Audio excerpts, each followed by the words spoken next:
Welcome to Rick's Corner, brought to you by Old School Labs, the brand I trust and the only one I put my name to. Use my code drasin12 on the link below.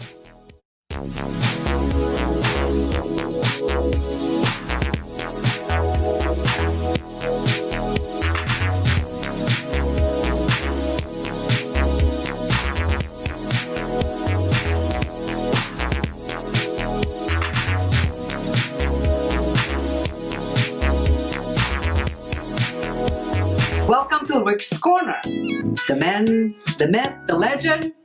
Now on with the show. And here we go. Welcome to Rick's Corner. I got Doug Brignoli back. You guys have asked about him so many times, and he's a busy man, and he always catches me during lunch hour. So I rush home to work with him. That's how you want to eat that apple pie. No. I've been really so good on my diet. It's Oh, okay, ridiculous. good. Except today I had a patty melt and cottage cheese. That's not bad. That's not bad. No, it's not bad. No. I just needed something other than tuna fish every day. Yeah, it's all kind right. of old. And tuna's got a lot of mercury. Yeah, but I had a Lincoln.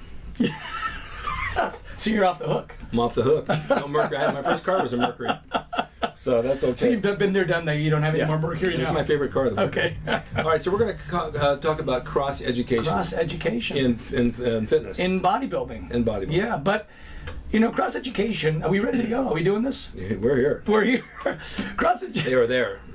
Cross education basically means that your right side talks to your left side and vice versa. And so when it comes to education, i.e. coordination, what that means is that if you teach something to your left hand, your right side learns it a little bit. Not as well, but vice versa, a percentage of it. Well, the reason it's called cross education is because of the learning thing, but it also is applicable to muscle building. They did a study a number of years ago where they took people with broken arms. Half of them were in a cast and didn't exercise their good arm. The other half were in a cast and did continue exercising their good arm. And what they found was that the people that took the cast off after the surgery that had been exercising their good arm had less muscle loss in the bad arm and a faster recovery. I think I've heard this before. And the people who didn't exercise at all lost more muscle in the bad arm and took a longer time to recover. Yeah. So what they've discovered, and they've actually been able to pinpoint like an approximate percentage, 13 to 15% of what you do with your good arm crosses over to your bad arm, even if your bad arm does nothing. So what does this mean? That means that there is something going on systemic every time you work with individual limbs, right arm, right leg, left, And so this encourages us to do more dumbbell work, because basically you're getting more than 100% value if you're doing dumbbell work. If you're doing barbell work, you're getting 100% on both sides. But if you're doing dumbbells, you're getting like 113% That's true. and 113%. That's true. Right? Yeah. So there's another thing that is interesting as an application of this, and that is something that I call uni-directional focus. So we know that when you're doing one arm at a time, it's good. But let's just say you're doing standing side raises, which, by the way, isn't the best deltoid exercise. It's good. But nevertheless, it proves the point, and that is when you're doing side raises, we usually do them 2 arms at a time. Yes, that's true. Right? And we do that because we think it saves time. I mean, 1 arm at a time takes a lot of time, right? Yes, yeah. Now, let's just for a moment make a comparison. Let's just say you're going to do 2-handed dumbbell curl. Okay. And you're going to compare that to a tricep pushdown. Okay. When you're doing a 2-handed dumbbell curl, your brain is thinking up. When you're doing triceps, it's thinking down. Very true. What if you were doing a curl with the right arm and a push down with the left arm, and you're trying to split your focus between an upward focus and a downward focus? I can't imagine. What you'd realize is that you can do it, but you're not as strong on each. No, not at all. Okay. That's called bidirectional focus. Focusing your attention in 2 different directions. When you're doing a side raise, that's exactly what you're doing. You're going left and right, which are opposite directions. It isn't until you get to the very top that you're actually going up. In the beginning, you're going out to the sides. So if you make a comparison of how much weight you can use with a standing 2-arm side raise, and you compare it to a seated 1-arm side raise, you can do much more weight with a seated 1-arm side raise because of the unidirectional focus that goes to the right. Okay. Okay, so that's the subject here. We're talking cross education, left, right, and the benefit of making sure that your brain is focusing on one direction at a time. I did side laterals one at a time for many, many years. I'd hold on to the bench. They're much better. Do one at a time, yeah. Trying to do 2 arms at one time is like trying to do a push down and a curl at the same time. Yeah, I mean, I do it now. I do it seated on the bench, but I also use the machine Yeah. to warm up. I do like 4 sets on there, and I actually feel those But you can do that 1 arm at a time as well. on the machine. Now, I'm not saying you should never do 2 arm stuff. Okay, I'm just saying you're going to get a little less because of the splitting of the focus. No, I'm going to try that, even on the machine. Yeah. You know, they have pads, and then Right. they have these handles that you hold on to. I push the handles around. Yeah. I don't want to hold I them. just put my arm straight on it. Exactly. I just let the pad sit right Exactly. there. And you know why? Because I vision that I have dumbbells in my hand. Right. And so my mind says, oh, you're using dumbbells. We're going to work Yeah. this way. And the temptation is to use that handle, and as soon as you do, you use this as a rotation lever. Yeah. You don't want to use it as a No, rotation no. lever. You want this to be completely But they disconnected. put those handles there for a reason, and it's not a good reason to me. And there's another machine right next to it. I don't know if you guys have this in your gym, but you sit down and you have the preacher bench, but you have 2 handles. You turn them, right? You can do curls with them. Right. I found that if I put them side by side and I run an easy curl bar through those handles yeah. and use the bar, Yeah. I get much more out of it. Right. By the way, speaking of curls, you know, we all know what hammer curls are. Sure. I frankly think that hammer curls are better than straight palms up curls. It's funny you said that. It's funny he said that. And I'll tell you why. Yesterday... Ha ha, funny. No. Yesterday I went to the gym. I'm kind of mixing my workout Yeah. a bit now at my age. I go and I do what I feel I want Yeah. to do. And today I didn't want to do anything. I rode the bike because I had that injection in my leg. But I'll go in. Albert Beckles told me, he says, when he was in top peak, he did arms every day. 3 sets of bicep every day. Some sort of form. That's interesting. It is interesting. I mean, he had a good bicep. Well, yeah, but he would have had a good bicep no matter what. Exactly. Three sets every day is a bit much. Yeah, I mean, clearly you can do something every day if it isn't excessive. Yeah, it's Right, not, so well, the 3 sets is not excessive. It's not excessive. I mean, certainly less excessive than doing 6 or 9 sets. Yeah, but I mean, if you do 3 sets every day and you know, this is it and you walk away, you're stimulating something. It's like a mechanic who works with wrenches every day on cars, wrenches. He's got these huge forearms Yeah. because he's using it every day. Yeah. Well, I mean, there are lots of ways that you can split this up, right? But at the end of the day, you have to ask yourself, what's the ideal combination of stimulation and rest? Depending on the person. Yeah, and it does change, and it does change within that person from time to time too. It does change all the time. I mean, how many times I've gone in the gym and I get this terrific pump and I say, what did I do today to deserve this pump? Because 3 days in a row after, I'll get no pump. Yeah, because you don't have good karma. That's what it is. And nobody likes me. No, but what I was going to say was, you could probably get away with working a body part every single day for a few weeks. Yeah. And then at the end of 3 weeks, it's going to become cumulative and burn you out. Burns you out, exactly. But getting back to the curls, Yes. I sat and did dumbbell curls. Okay. Now, I remember the days when I did 65-pound dumbbell curls standing, no issue. I was 19 years old. Right. No problem. Yeah. And then I did days where I had the 45s, 55s all the time. And now when I go in the gym to curl, I use like 20s. And I see even Rich Piana's using Yeah. 20s. I don't know why it changed to that level. I don't know why Yeah. it's so weak. We were just talking about this last night. I was at the gym and I was talking to a buddy and I said, you know, isn't it amazing? You look at these 19 and 20-year-old kids and they're doing like 100-pound flat dumbbell presses. And you used to, right? But then when you get to be 50, 60 years old, you can't. Well, at 65, 63, 60, I was still doing the 120s. Yeah. Well, And that's Albert's 84, and he was doing the hundreds. Wow. So I mean, But this guy I was talking to, he thinks it has to do with a reduced production of ATP as we get older. That's what he. Now I don't know if that's true or not. That's just what he threw out. But it is interesting. I think it's There's some biochemistry changes. That I think happen. it's a reduced desire to do it Yeah. because my shoulders hurt and they crack like celery, and so when I Yeah. get down there, oh man. Or an increased desire to do something else. Exactly. So what I'm saying, I did the curls. Yeah. Palms up. I did 6 reps, and then I thought, okay, I'll do 6 reps of the hammers. Yeah. The hammers, I felt a lot more. Yeah. Well, there's a couple things that are interesting about the hammer curl. First of all is, if you turn your palm like this, you're going to involve this brachioradialis much Right. more than you would otherwise. Right. So it seems to me that nature sort of intended us to pull with that bicep in combination with some assistance from this radiobrachialis. Okay. If you go like this, it's entirely on the bicep. There's very little forearm in this. And what ends up happening is you're more. Have you ever seen a power lifter tear a bicep during a deadlift? Yeah, I've seen it. It's always on that arm that has the palm facing away. Oh, I didn't even know that. It is never on the other hand, because this protects the bicep tendon and this exposes it. Okay. So if you can Google this, bicep tear during deadlift, I promise you, every single, I've watched dozens of these, every single one you'll see, it's the bicep that has the palm turned away. Okay. There's more load on that bicep tendon when the palm is away than when the palm is rotated a little bit. So you're going to get more form development and safer bicep development if you turn your palm a little bit. I have another question since we're here talking about biceps. I'll use the preacher curl, I'll use a cable, or I'll use that handle I told you about, and I don't know because my shoulders hurt, my bicep tendon goes up, it starts to hurt a little bit. When I do them, I can't extend down all the way. Nor should you. I go right about to here, keep the tension, and back. Remember a while back we were talking about mechanical disadvantage? Well, that's when this bicep, which is connected to the forearm, isn't able to pull on this forearm perpendicularly, it's pulling at it from over here. Yeah. That load multiplies by a factor of about 7. Okay.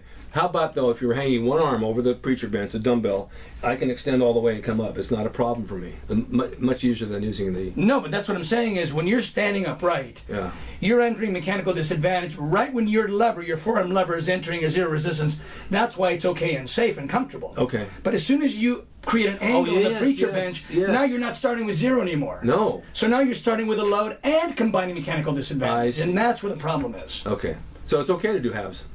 It's okay to stay out at 10%, 15% out of the bottom. That's what I'm saying. When you have a heavy load at the bottom. Okay. Absolutely. In fact, I would not encourage you to go to the bottom when you start off with a load. Okay.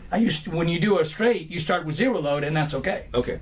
I always question that because I know Yeah. I felt the difference. And by the way, while we're on the subject of the biceps, you know, this is a myth that's been going on for years and years and years. This whole idea that as you curl, you pronate the hand, or supinate the hand, this is pronation, supination, that you build the peak. Nonsense. You know who told me that? Robbie Robinson? Yep. Well, look, Robbie Robinson had great biceps. Yeah. Right? Still does. And, you know, if he pronated, he could tell you that brushing his teeth would give him a bicep peak, and you could That's believe very him. true. Right? Very true.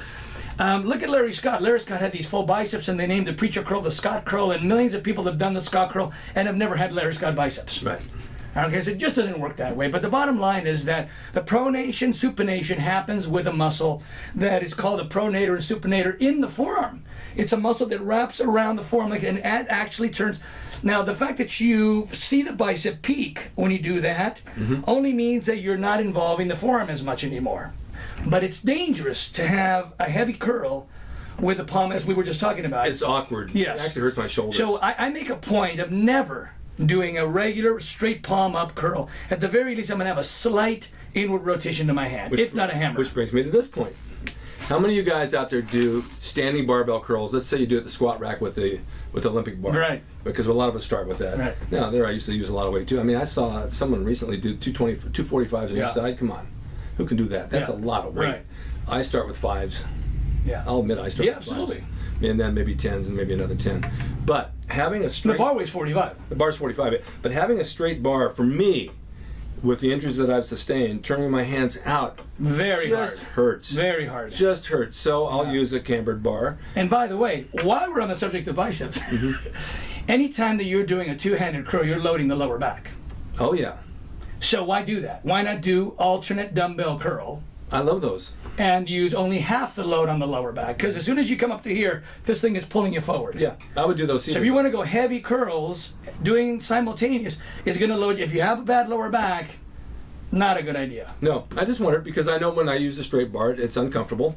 On your wrist, On my wrist. on your hands, Everything. and on your lower back. whether Yeah, you so know it or then when not. I use the easy bar, it works fine. Yeah. And then I've been told, well, the easy bar doesn't really work the bicep that well, but it seems to. Oh, that's nonsense. It works it just fine. Yeah, I think so too. And by the way, you know what would be nice is, and we can even do this, you can actually chest support yourself on either an inclined bench or an upright bench. In other words, you're standing and you got your chest, and you can do it to them because this is keeping you from rolling forward and protecting your lower back. True. It's a little bit of an isolation curl. You know, years ago when I started training at the YMCA in Bakersfield, and they had very, very little equipment, and the things were broken, and they're all over the floor, and they had a standing incline bench that we still have today. And I remember it was vinyl. It came out of one of those Jack LaLanne gyms. Oh, yeah, right. And the vinyl broke, so there's this all rigid crack in the thing, and I Yeah. put my arm over to do curls. I always cut myself on that thing, but I Yeah. was doing at the time 65-pound dumbbells Wow. for these. And I'm Yeah. not going all the way, but I'm doing it. And I thought, you know, I made some good progress at that age. I mean, Yeah. even alternates with 65s, and guys, how do you lift so much weight? I don't know. It just happens. Yeah. But no more. Now I use the preacher. I use like 20s. Yeah, yeah. 25s. And cable curls are great too. Cables are good. I went to cables for quite a while on the preacher bench and on standing from the bottom, and I did them for about a month. Yeah, were the cable coming from front of you? Yeah. Yeah. And then I went to the dumbbells the other day. I did a couple of different exercises, and I thought, man, these are heavy, because the cables made me lose strength for some reason. I don't know why I lost the feel of the dumbbells in my hand. You know, if you don't use the free weights all the time, you lose the feel for it. If I went to bench right now, I don't know if I could do 125 pounds. I did 455, right? But I haven't done it. Yeah. And if you don't do heavy or barbell or dumbbell all the time to get the feel of that weight pulling it down to the bench, you lose that strength for a while. Right. You have to build it back again. Well, you know, one of my favorite curls is when I mention cable curls, you know, we always think of the one single pulley that's in front of you. Yeah. And you're curling them like this. What I'm referring to is the two separate pulleys Okay. that are actually right by your feet or slightly behind your feet.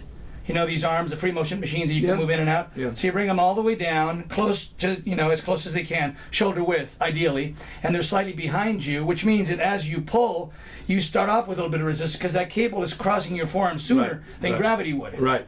Right, and then if you hold the cable like a hammer, you do alternate like But how that. do you find two cables that close together? No, that's what I'm saying is you got to have that machine. Oh, okay. Because most cables, one here and one there. No. If the cable machine you have doesn't allow the cables to move that close, then you can't really do that exercise. Yeah. At least not both arms at the same time. Yeah. I did cable You can do curls. one arm at a time. No, I did one arms for quite a while, and I felt it, and then, you know, it's like This I goes said. back to cross education. That's like I said, if you have injuries, I mean, this arm will go fine, and then I go to this arm, the shoulder hurts, so that bicep isn't feeling what I want to feel. And then I have a pinched nerve. Well, by the way, all the more reason why you should be doing separate arms. I think so, too. Because otherwise, that will hold your strong arm back. Yeah. Just do whatever each arm is capable of. Yeah. And by the way, there's nothing says, I mean, a lot of people worry about doing a different weight. Mm-hmm. There's nothing you should worry about. I mean, do whatever you can with each individual arm. I agree with you. If you've got a weaker arm, do as much as you can comfortably with good form with that arm, Right. even if it isn't as much. It's not all about the weight. There's It a lot of isn't. young guys in the gym, they load up a bar for traps. They'll have like 4 45s on each side. Yeah. They're doing this. Yeah, right. This is doing nothing. I can put one 45 on each side and do 20 reps all the way up and down. Yeah. My traps get much better. But you know, some people say, so shouldn't I do extra sets and extra weight for my weaker arm so it'll catch up? It doesn't work that way. Right. The bicep is going to grow, or whatever muscle it is going to progress at the rate it does. Yeah. Doing extra, look, if you can do extra for that arm, you can do extra for this arm, and extra, you know what this, it's not going to help this arm. Why would it help that one?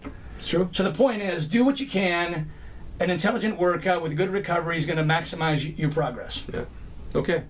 So this is the situation on And I do want to mention that. Oh yeah, talk about this. I was in a very nice little magazine last month. They did a little profile on me. And this month I contributed an article about the best lat exercise, which I believe to be the one-arm lat pull-in. And the magazine is called Passion Fitness Magazine. Their website is passionfitnessmag.com, www, of course, passionfitnessmag.com. So click on it and you'll see me demonstrating one-arm lat pull-ins and explaining the science, the biomechanics, why it's a better exercise than either a chin-up or a pull-down. It is a good movement. Yeah. I've done it. And it protects the shoulder joint. Mm-hmm. And it helps you get all the way into the lat contraction. And you don't have to go heavy. And you don't have to go heavy. Well, I mean, let's put it this way. The weight you use feels much more efficient. Yeah, sure. You don't have to use as much to get as much out of it. Exactly. So they can find that online? You can find it online, yeah. And I'll tell you what else you can find online. what's that? You can find my t-shirts. Oh, you're kidding. I had a hunch. I'm not kidding. You can find my Rick Drasin Originals, my original Gold's Gym shirt with my signature, the Golden Era And these? Bodybuilding. This is a World Gym shirt. Actually, they sent me over the 4th of July, which I really like. Oh, okay. Thank you, World Gym, for doing that. But go to rickdrasinoriginals.com. There's a lot of shirts, tank tops, all my original designs. Did you see my little posting? Which one was my favorite? Which one? The black one. I love the red. black. I love the the black black. with the red. I love the black. That's my favorite Yeah, one. it's definitely a good one. And that's about it. And scratching my head thinking if I left anything out, but I don't think so. Thank you, Doug, for being here. My pleasure. Thank Thank you guys for watching Rick's Corner. We'll be back again. Doug will be back on again, and we'll see you next time. Have an awesome day. Hope you enjoyed the video brought to you by Old School Labs. Use my discount code DRASIN12 on the link below at oldschoollabs.com.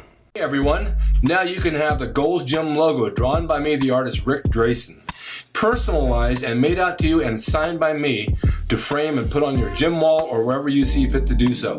It's a piece of bodybuilding history. It will never be duplicated again. It's the largest selling icon t-shirt logo in the world. And I'm the guy that drew it, and I will draw it for you. Just go to my website, rickdrasin.com, and order there. You can pay through PayPal, and it'll be sent out right away. And be sure to watch Rick's Corner for all the videos on bodybuilding, nutrition, fitness, pro wrestling, and anything that suits your interests as far as getting physically fit and being the best you can be from the golden era of bodybuilding.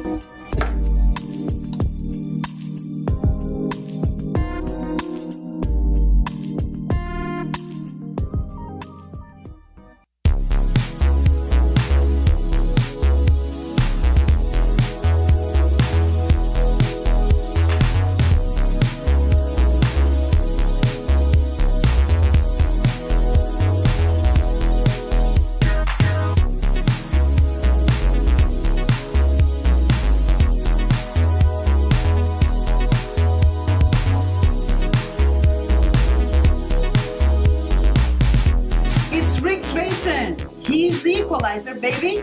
See you next time.